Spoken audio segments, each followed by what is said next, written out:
मिथुन चक्रवर्ती बॉलीवुड के एक ऐसे स्टार जिनको हर कोई पसंद करता है, क्योंकि वो आम लोगों के बीच में से उठे हुए स्टार माने जाते हैं। और उनका चेहरा मोहरा भी ऐसा था कि जिसके कारण लोगों को लगता था कि ये हीरो तो बिल्कुल बन ही नहीं पाएगा।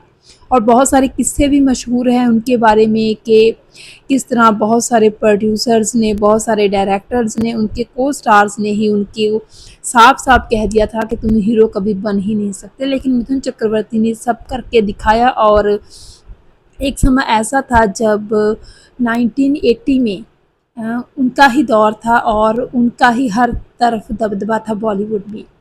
तो उस टाइम पे जब बॉलीवुड में मिथुन चक्रवर्ती का अच्छा खासा नाम हो गया था, उनकी फ़िल्म डिस्को डांसर काफ़ी हिट हो गई थी, प्रतिज्ञा जैसी फ़िल्में उन्होंने बॉलीवुड को दी।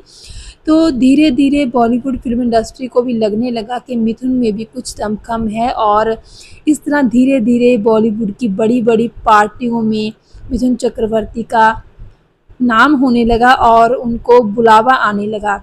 दावतों में उनको बुलाने लगे लोग। लेकिन उस टाइम पे मिथुन चक्रवर्ती को ये सब बहुत ज़्यादा मुश्किल लगता था, क्योंकि हर दिन, हर नई रात को उनको न्योता आता था किसी न किसी फ़िल्म एक्टर की तरफ से या किसी प्रोड्यूसर, डायरेक्टर, नामी-गिरामी फाइनेंसर सभी की तरफ से कि आज हमारे घर पे दावत है, आज हमारे घर पे दावत है।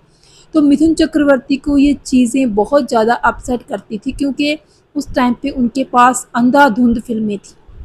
और इतनी ज़्यादा फ़िल्में होने के कारण मिथुन चक्रवर्ती को समझ में नहीं आता था कि अगर दावतों में जाएँगे, वो रात-रात भर पार्टी करेंगे, 2-3 बजे तक वो पार्टियों में रहेंगे, शिरकत करेंगे, तो 7 साढ़े 7 बजे तक तो वो उठ नहीं सकते। और इस तरह 9 बजे वो शूटिंग पर कैसे पहुँच सकेंगे। तो बॉलीवुड एक ऐसी जगह है जहाँ पे उनको दूसरे लोगों को साफ-साफ जवाब देने में भी बहुत मुश्किल लगता था, क्योंकि अगर वो साफ-साफ मना करते कि मैं नहीं आ सकता आपकी दावत में, आपकी पार्टी में, तब लोग क्योंकि दो तरफ़ा होते हैं, अगर मिथुन मना कर देते तो ये कहते सभी कि तुम तो बहुत बड़े स्टार हो गए हो, आज तुम्हारे पास स्टारों जैसे नखरे आ गए हैं, इसीलिए तुम हमारी दावतों में आना पसंद नहीं करते। तो मिथुन चक्रवर्ती ने अपनी लाइफ को डिसिप्लिन रखने के लिए और इन पार्टियों में बचने के लिए उन्होंने एक बहुत बड़ा फ़ैसला लिया, जो कि उस टाइम पे एक बहुत बड़ा फ़ैसला इसलिए भी था क्योंकि बॉलीवुड और माया नगरी की चकाचौंध जिसे कहते हैं, उसमें उस टाइम पे कोई कलाकार सोच भी नहीं सकता था कि मिथुन चक्रवर्ती जैसा कलाकार ऐसा भी फ़ैसला ले सकता है। मिथुन चक्रवर्ती ने तब ये फ़ैसला लिया कि उन्होंने ऊटी में अपना घर बना लिया और ऊटी में ही उन्होंने सभी अपना जो एक्टिविटीज़ थी वो वहीं पे शुरू कर दी। और जब उनको कोई फ़िल्म का ऑफ़र आता था, जहाँ कोई शूटिंग के लिए उनको जाना होता था, तो वो शूटिंग करते थे मुंबई में या देश के किसी भी कोने में शूटिंग होती थी तो वो करते थे, लेकिन वापस फिर ऊटी लौट जाते थे।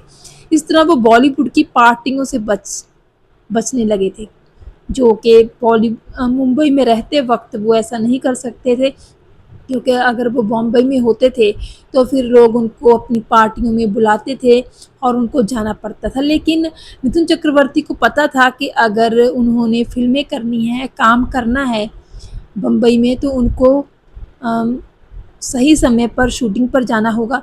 और सही समय पर शूटिंग पर वो तभी जा सकते थे जब रात को अच्छी तरह नींद लें। और अगर वो रात भर पार्टियों में जाएँगे, अगर आज किसी एक का मन रखने के लिए वो किसी एक बड़ी हस्ती के घर पार्टी में चले गए, तो कल किसी दूसरी जगह पार्टी होगी, क्योंकि बॉलीवुड में तो, मुंबई में तो पार्टियाँ हर रोज़ होती हैं। तो इन पार्टियों से बचने के लिए ही मिथुन चक्रवर्ती ने ये फ़ैसला किया कि वो अब से सिर्फ़ ऊटी में ही रहेंगे। और अगर जब कोई पार्टी का बुलावा आता तो वो साफ-साफ कह देते कि मैं तो ऊटी में हूँ, मैं तो मुंबई में हूँ ही नहीं। तो इस तरह ये मिथुन चक्रवर्ती ने एक नया रास्ता ढूँढ लिया था अपने आप को इन पार्टियों से बचाने के लिए। तो इस तरह ये बात सही भी थी, क्योंकि अगर मिथुन चक्रवर्ती अपनी लाइफ़ को डिसिप्लिन ना रखते तो कैसे वो 300 से भी अधिक फ़िल्मों में काम कर पाते।